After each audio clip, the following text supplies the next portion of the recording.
In this video, we're going to be taking a look at a real simple build video on making our farmhouse chairs and benches. So I would consider this project to be a very simple project. It's very basic.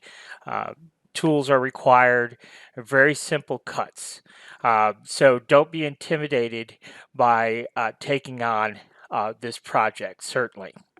Now, one of the things that I will recommend that you do is if you go over to our YouTube channel and take a look at this video. It's called SketchUp Just the Basics. Now, if you've never worked with SketchUp before, again, highly recommend. Don't be intimidated.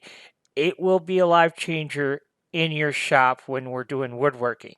Now, all of our projects come with a 3D model of the finished product. So let's go into SketchUp and take a look at this. Now, again, SketchUp is a free software, doesn't cost anything.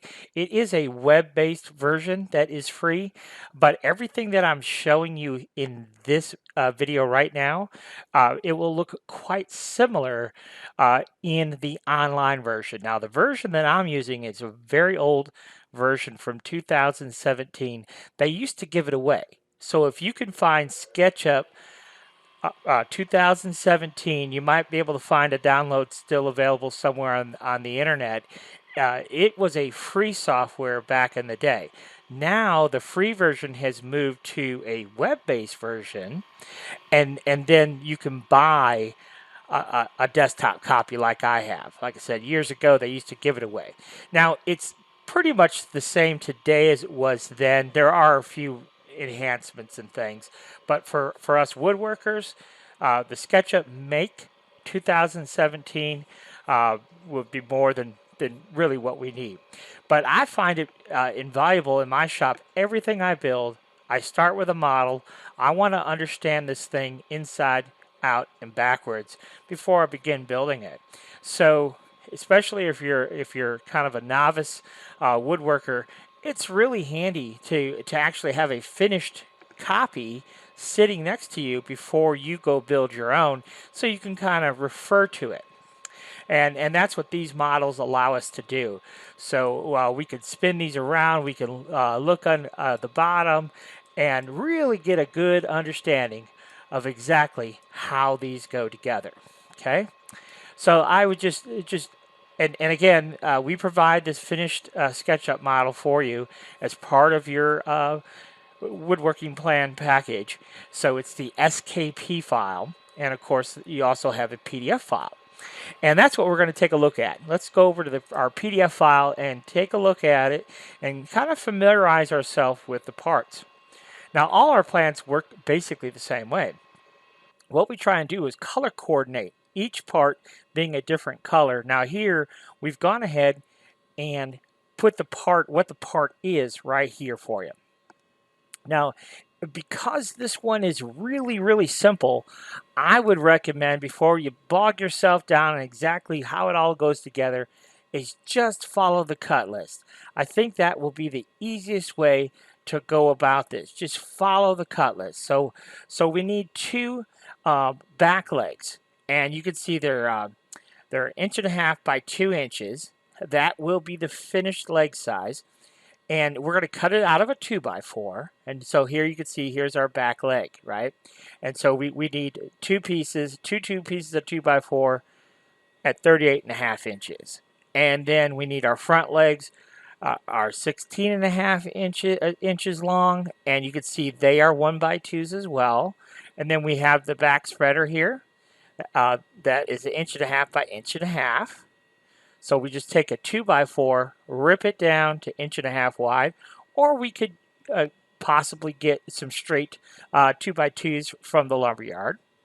And then we have the same size for our lower spreader here. You can see here we have a lower spreader that's 14.5. Now we also have two 1.5 by 1.5, 14.75 lower spreaders, and that's what this is. And the reason we have it at 14.75 is we're going to field mark this angle cut because this angle is not a specific angle. We'll see that when we actually go to look at our leg layout. There's no specific angle here. So we're going to field mark that rather than give you a specific dimension. So that dimension of 14.75 is actually a long dimension. So then we've got front and rear seat support. So you can see here they're in yellow. Front seat support, and then there's the same dimension for a rear seat support. Now you can see this is 1x4. So now this board is not actually a full 4 inches. When we say a 1x4, we mean a 1x4, which is actually 3/4 by 3.5. Okay, so sometimes that terminology can be a little bit misleading. And then here we need the left and right seat supports, which you see here. Those have to be 13.5 1x4s out of 1x4. And then our 2-inch back slat. Now here's where it differs a little bit, because this back slat we're looking at is actually 2 inches. So we're going to take a 1x4, rip it to 2 inches wide to get our back slats there. And then the back slat with the star, you can see is out of a 1x6. It's still 14.5 inches. And then what do we got left? Then we have our seat. Now our seat could be done with 1x material if you want a lighter chair, or in this case, we actually went with 2x10s for our seats. Okay, so just familiarize yourself with that list. Familiarize yourself with the dimensions of the various pieces. It is very straightforward, very, very basic. Okay, so now we can take a look at the next page here, which is our materials list for a single chair. Okay, and the chair and the bench is the same. The only thing that's going to differ, I say it's the same, it is the same, but there are a few pieces, obviously, that are going to change for a bench, and we're going to explain those pieces here in a moment. But you can see here on the materials list what's required for one chair. You can see there is a fair bit of scrap that's left over for another chair if you choose to build more than one. But you can see now how this kind of leg is laid out on a 2x4. Okay, so for this, when you're cutting your legs, make sure you get a nice clean 2x4. And what do I mean by a clean 2x4? One with little to no knots if possible. Okay, and I'll give you a little tip. Sometimes I won't even use 2x4s when I really need a nice clean piece of wood. If you look at 2x8s, 10s, and 12s, generally speaking, lumber over the years has got progressively worse as far as I'm concerned in terms of the quality of lumber you get. But generally speaking, the wider the boards, the fewer the knots you should have. Okay, so keep that in mind. So if you're finding that your 2x4s are not great quality, there's a lot of knots in them, you don't want knots in your legs if you can help it at all. Especially depending on certain locations, you wouldn't want a knot in your leg. So for example, you wouldn't want a knot right at the corner of that angle, because that would be a very weak spot for you.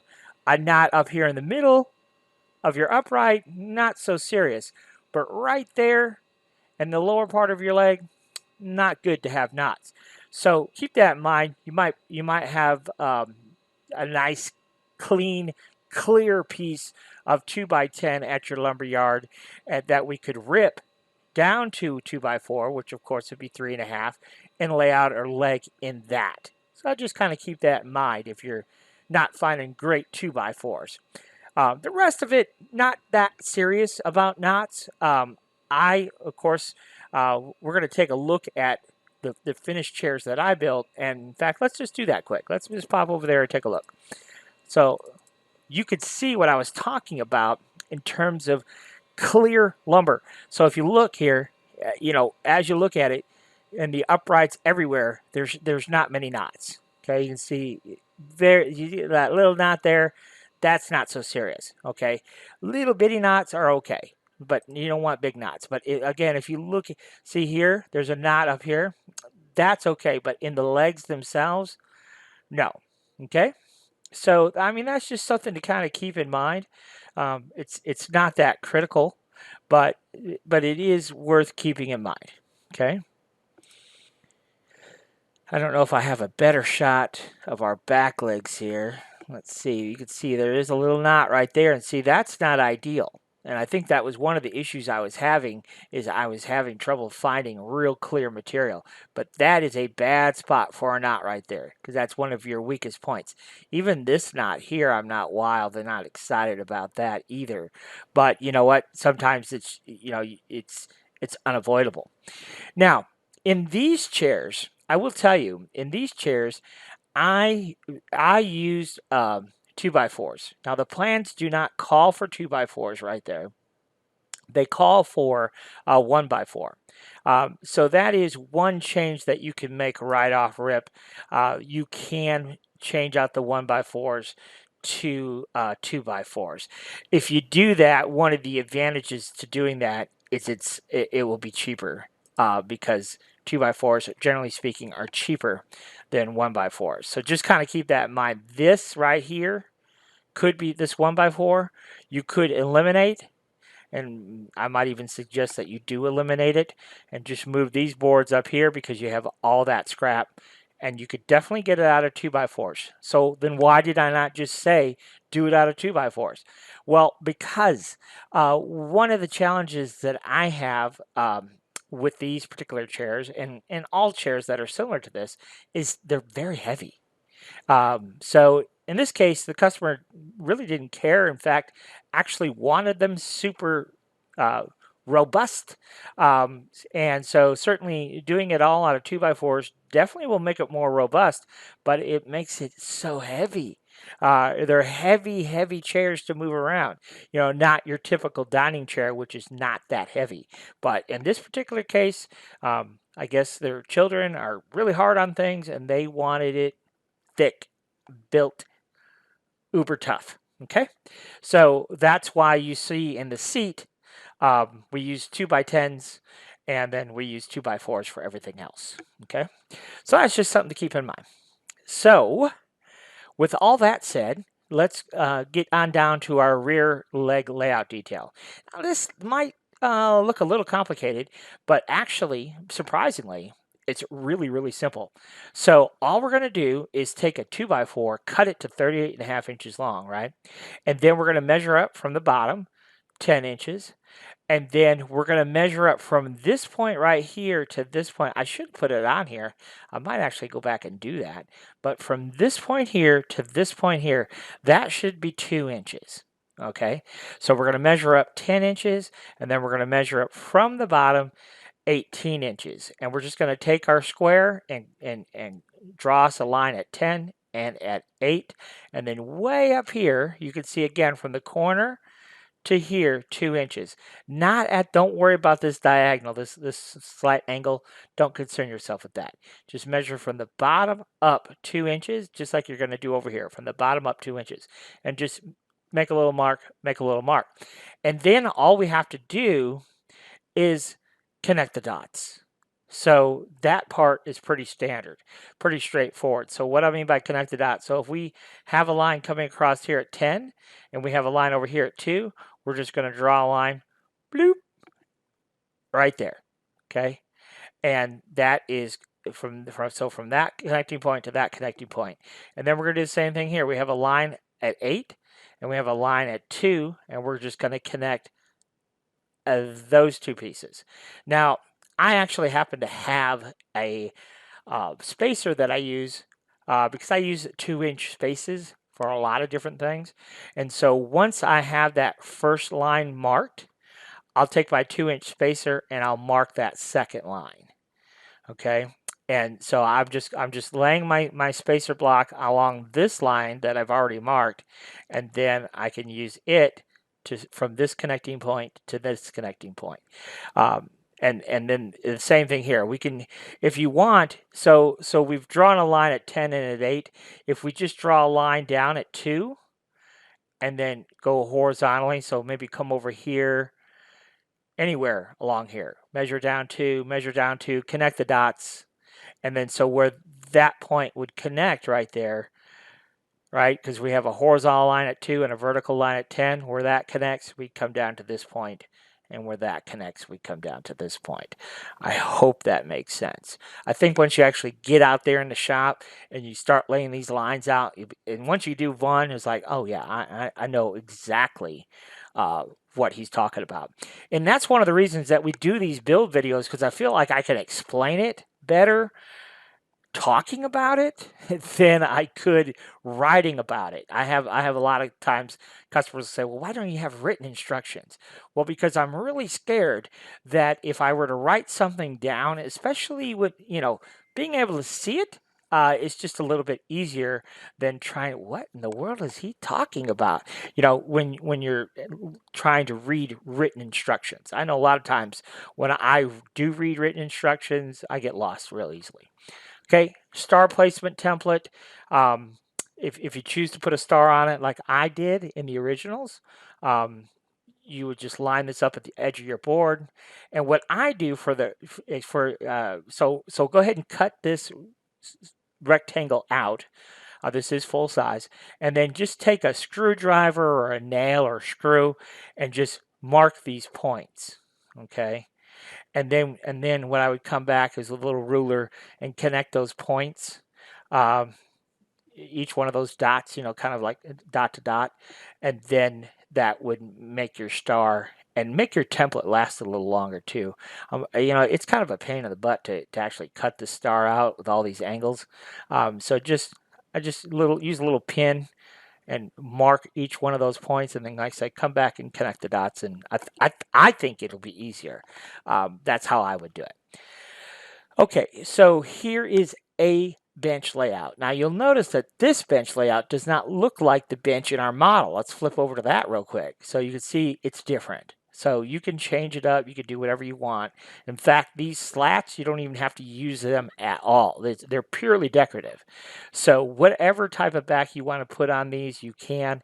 If you just Google farmhouse chair, go on Pinterest, look at farmhouse chairs, you'll see all kinds of different neat configurations for the back of your chair. So don't think you're locked in here. This is just a basic framework. Whatever type of back you want to put in these chairs will be super easy to do for you. All right, let's go back over here to our PDF. So you can see this is just a slightly different layout. And remember earlier when I was talking about there are a few things that change. So this back spreader for a chair is only 14.5 inches, but for a 48-inch bench, it is 44 inches. And of course, that dimension is going to change depending on how big a bench you decide to make, as well the number of slats and so forth. Now, I did not get real particular about the dimensioning of where exactly those slats are because there's no need. You can put them wherever you want to put them. The amount of space, you can use one board thickness for a spacer or whatever you want to do. So I didn't feel the need to, make those dimensions concrete. Ultimately, you're going to do whatever you want to do as far as that goes. Okay, so at any rate, like I say, once you get into it and get to building, I think it's going to be pretty straightforward to you. So, what do we do? What do we do as far as actually how do we go about building this thing? Well, the first thing you want to do, let's go back over here, is our leg. Let's talk about that. Okay, how do we cut this bad boy out? Okay, so the first step is getting the dimensions on your board. So we've cut a 2x4, 38.5 inches long, and we've laid out all of our dimensions. We connected all the dots. Now we're ready to cut. How do we cut? Well, what I would do for this leg, and what I've always done, is I've always used a skill saw. You want to use a handheld skill saw for this process, to begin the process. And so what we're going to do is we're going to come right here from the outside here and whack that off right on that line. Just do it by hand. It's not that critical. You want a nice steady hand, but a skill saw is going to give you the straightest line possible. Okay, and like I said, it's not uber critical, so don't kill yourself if you go over the line, or it's not that critical. Now, can you use a jigsaw? You certainly can. If you don't have a skill saw, that would be the next tool. But if you have a skill saw, I would use the skill saw. Just a handheld skill saw, zip it right off, no problem. Okay, so I would come from the outside here, zip. When you're cutting these angles, it is best that we begin our cuts on a flat surface. So I would not recommend coming in with your skill saw from an angle. Okay, you're going to get a cleaner cut starting out if we start on a flat surface. That's just a little tip, okay? So that's why I say come from the outside. This is squared off. We're going to come into it and zip it right there. We're going to come over here and we're going to zip it right there. And just take it easy. Go along that line as best you can. And like I said, don't fret if it's not perfect. It doesn't need to be perfect. Just get it close. Now, once we've done that, now we don't have a choice but to come in at a real steep angle, right? So we're going to cut this line all the way up to about there, and we're going to stop right before we get to that connecting point. And the same thing over here. Come up right before we get to the connecting point. Then we can plunge cut. If you know what I'm talking about, great. If you don't know what I'm talking about, that's okay. But we can plunge cut with our skill saw, and we can chop that off. And maybe just, if you don't know what a plunge cut is and you want to know what I'm talking about, just go to YouTube. Plunge cut skill saw. Boom. 100 videos on doing plunge cuts with your skill saw. Very simple task. It's nothing too scary. I would recommend using the skill saw at every opportunity we can. But this is not rocket science we're doing here. It's not critical. You don't have to use a skill saw for whacking this section off. Okay, we are going to have to use a jigsaw a little bit because a skill saw it doesn't get into these corners real close. So at any rate, we can plunge cut with a skill saw and whack most of this away, and then come back with our jigsaw and just trim that little corner right there and trim this little corner right here. Boom, shakalaka, we're done. Give it a good sand, and we're done. Okay, very, very simple. So what I usually do is I'll take some 60 grit and hit all these edges that we just cut, round them over a little bit like a 2x4 would typically come, a little bit rounded over, and that's really it. Okay. This little angle right here, all we have to do is lay our carpenter square along this new edge that we just cut and mark it, and then just that. Most of the time I would just use a sander because it's just such a minute angle. It's hard to cut with a skill saw or a jigsaw. So I would just mark the line and then with some 60 grit sandpaper, shave it down till that line comes up to the line. Very, very simple. So we just need 2 of these for a chair. This is going to be your most complicated process, but I promise you, once you've done one, it's going to be like, oh, I don't know why I even worried about it because it is dead simple once you've done one. Like most things. Once you fly to the moon, I'm sure NASA could fly to the moon pretty easily now. It wouldn't take 20 years of development. So it's kind of the same principle. Once you've done this once, you'll be like, oh, okay, no problem. Okay, so make 2 of those. That's step 1. And then we got to go up here and we got to cut our parts. So we've got our front legs, which are 1.5 inches by 2. So this thickness of a leg right here, this thickness right here is 2 inches. Okay, and that is important for a couple of reasons, and I'll explain that here momentarily. But so anyhow, this is not 1.5 inches. It is full 2 inches. Our chair leg back here is a full 2 inches. That gives us a nice sturdy leg. Okay, so we just have to cut those. So we're going to take a 2x4 rivet, 2 inches wide. Obviously, it's 1.5 inches thick. It's 16.5 inches long. Okay, so just kind of follow our list here of parts. And again, the 1x4s, we can swap those out for 2x4s if you want. Let me go back over and show you the finished chair because I want to point something out here. So this is our front seat support, and then we also have one in the back. It's a rear seat support. If we go over here to the model, you can see it. There's our front seat support, right? And then you can see we have a rear seat support right there, and that's why it's really nice to look at this model. Okay, and you can see here with this leg already made, we came up 10 inches and then all the way up to the top right there. See where that is? 18 inches. Okay, just look at the model, be in love with the model. Okay, so if we go back here, you could see what we did is we just drilled a hole right through the front, and we connected our left and right side seat supports. We connected. Okay. Something else about these chairs, you can see in the drawing there are some lower supports. Now, in this particular example, the customer did not want those lower supports. So those could be easily admitted. These were very sturdy, very, very solid chairs. They're not entirely necessary.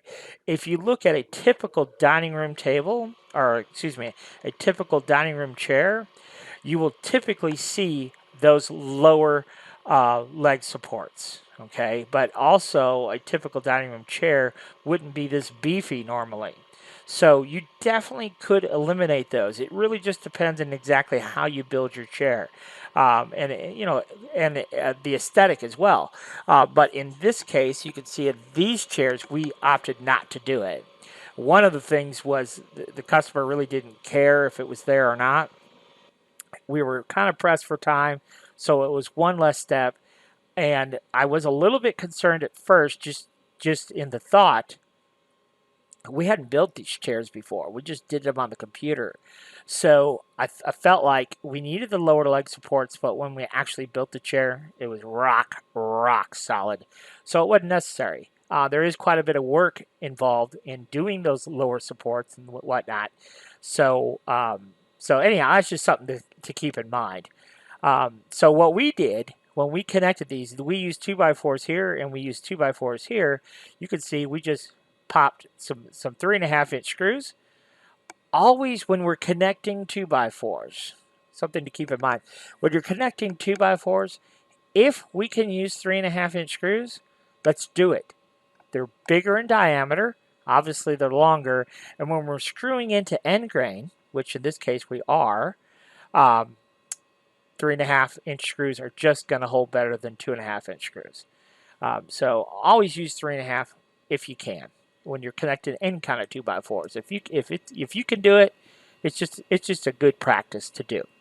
But so anyhow, and then because they were going to paint them themselves, you can see we filled them full of wood filler and sanded it nice and smooth. And once it's painted, you'll never know that those screw holes were there. So that made it easy for us to be able to put those in.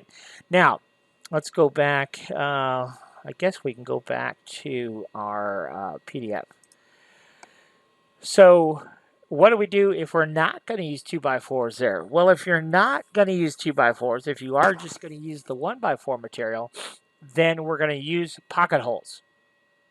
So if we go to the model here, now I don't show the pocket holes, but there'd be pocket holes on the interior here that you would screw in that would screw into the leg, pop, pop, pop. So we're using 3/4 material into 1.5-inch material. So we'd use 1.5-inch pocket screws. If you don't know what a pocket screw is, again, YouTube is your savior. There's all kinds of information out there on pocket holes. So it's definitely, if you don't know what a pocket hole is, then I would use 2x4s and just screw right through the face. Be done with it. But again, it depends. If you're going to stain everything, then you probably don't want those wood plugs showing. So that's and then if we're using pocket holes, everything's done on the inside, so you wouldn't see it. Okay. So anyhow, those are your options as far as putting it together. So let's go back over to our PDF quick. So once you have all your parts cut, if we're going to put it together with pocket holes, we have all of our pocket holes drilled. And so we're going to use two. If we're using pocket holes, we're going to use two on each end. Okay, even if you're screwing through the front of the leg into the side and from the side of the leg into the front, we're still going to use 2 screws. Okay, but they're just going to be drilled right through our leg, 3.5-inch screws with 2x4s. Now, if we're only using 1x material, then I do not recommend screwing it in on the outside face. Got to use pocket holes. Um, they're just stronger, look better, but it's just the way to go. So all we have to do though is once we have all our parts cut, we have all of our pocket holes drilled if we're using pocket holes. The next step is super simple, and that is to make the left and right assemblies. So we have a back leg, a front leg, and our seat support here, and then if we have our lower leg spreader, then we would use that as well. I come up from the bottom 4 inches. You can come up whatever you want. It doesn't matter. Okay, so whatever you want. So you can see this is our side view, and then so our lower spreader is going to be right here in the middle, spreading those 2 legs apart. Okay, if you decide to even use those. Again, it's not necessary. So you may choose that, you know what, I don't want to do all that extra work and not even use that lower spreader. All right. So again, we just make 2 assemblies. The only thing you really want to catch yourself on is make sure you use a left, or you build a left, and then you have to reverse everything and build a right. Okay, and then it's as simple as a matter of coming in and connecting with our back spreaders here, connecting the 2 halves. And that part, is just super simple. You can see our left seat support is at the top of our leg, and this is just going to come over and hit our back leg there, and then same thing with our back spreader here. How you put this together is really up to you. What I do is off the seat, I came up 2 inches to the bottom of the back spreader, and up top here, I think I came down 1 inch.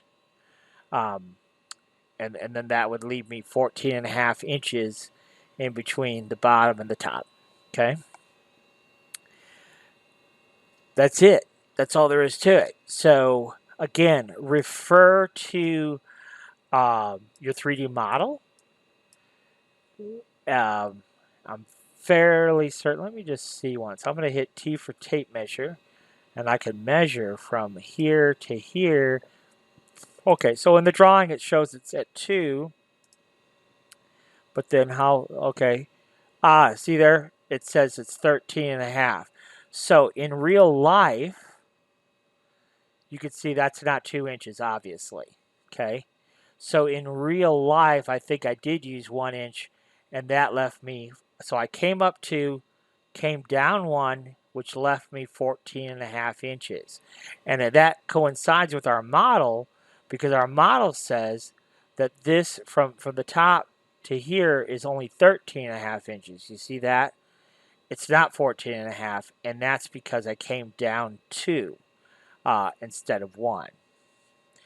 I like this. I like that it's at 2. So then that would change our back slats to 13.5, but that's entirely up to you. So there you go. There you have it. You can see the actual build pretty straightforward. We got that. If we're using a 2x4 here, we'll have a 1/2 inch space right here.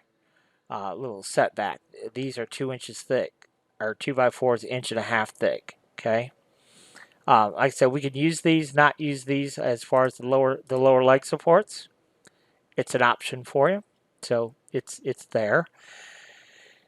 What else can I tell you? Let's go look at our finished chairs. I do want to show you one other thing about our finished chairs and talk a little bit about it. Let me go back. There we go. That's the back, okay? And so what we did here on these slats, we did use pocket holes. And one of the drawbacks to using pocket holes, of course, is the fact that they leave a big hole, a big ugly hole. Um, so in this case, we wanted to cover those up. Now they do make plugs for pocket holes, which would cover it up. But in this case, I wasn't really sure how the customer was going to finish the chair, and those plugs, if we were going to stain it, would not look very good. Even though they're stainable and whatnot, to me the plugs just don't look great. So what I usually would do is figure out a creative way to cover it. And so here I just ripped I think that these are only like a ½ inch thick or something like that. Just took a 2x4, ripped it to a ½ inch thick, and then I think these are 2.5 inches wide here. However wide they needed to be to cover the pocket hole, and I think it's 2.5. But anyhow, I didn't make them very thick.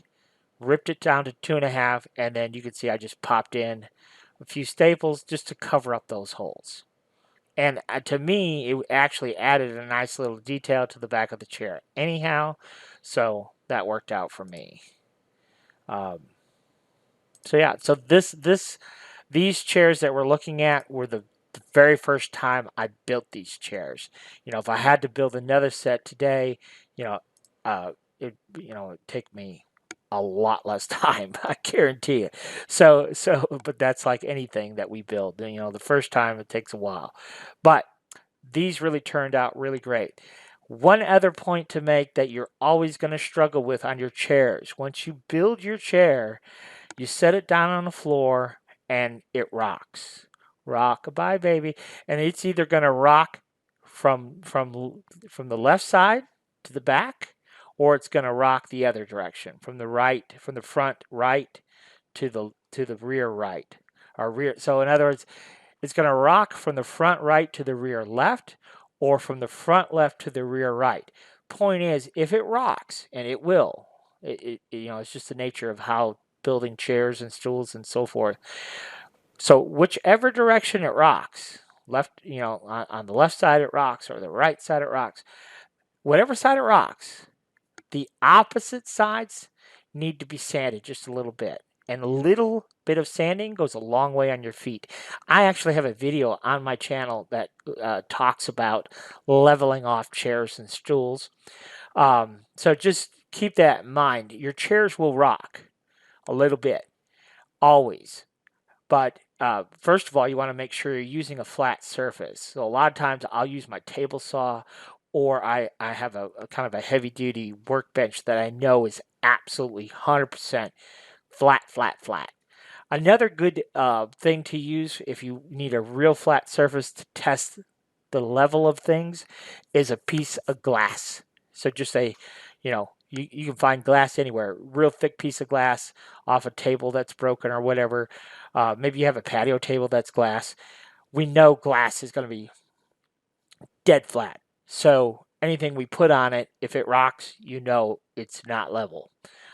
So those are a couple ideas. But a known flat surface, test your chairs. And then they do obviously make leveling feet. I always level off my chairs and add leveling feet, but you wouldn't necessarily have to. But by the time they get to your customer's house, their floor is probably not going to be dead level anyhow, especially if it's on a tile floor or something like that. Tile floors are never dead level. So then their chair, even though it's a perfectly level chair, it might have a tendency to rock. Whereas if we put leveling feet on it, it only costs a couple bucks at Home Depot. Then we could level the chair off too. So if you just want to be super lazy, throw some leveling feet on there and you could adjust the rock. But I always like to make sure it sits flat and then add my leveling feet. Okay? So anyhow, that's all there is to it. Now, I say that's all there is to it, but you know what? If you're a novice builder, you may have 100 questions, and that's perfectly okay. You can message us through Etsy. You can message us through Facebook. You can just pick up the phone and call us. That's why We give you our phone number right there. So if you're struggling, don't struggle. You can text this number. If you prefer to text, you can call us, and we probably won't answer. I'm going to be honest with you. We're probably going to be busy building something. But if you have an urgent question, you got to get something figured out, call us, leave us a message, drop us a text message, and we'll try and get back to you, same day, so you can get to building. Okay. So hopefully that will answer everything. But if it doesn't, call us, text us, tell us how wonderful we are or how miserable our woodworking plans are, so we can make them better for the next guy. Okay. So anyhow, that's it. Thanks for watching. I hope you check out our YouTube channel. We've got a bunch of different builds on there of all kinds of projects. So you might see another project you like, and you might get enough out of the video to build the whole project without even buying the plans. But if you need a printed set of plans to go off of, most of our plans are dead cheap. So anyhow, that's entirely up to you. Thanks for watching.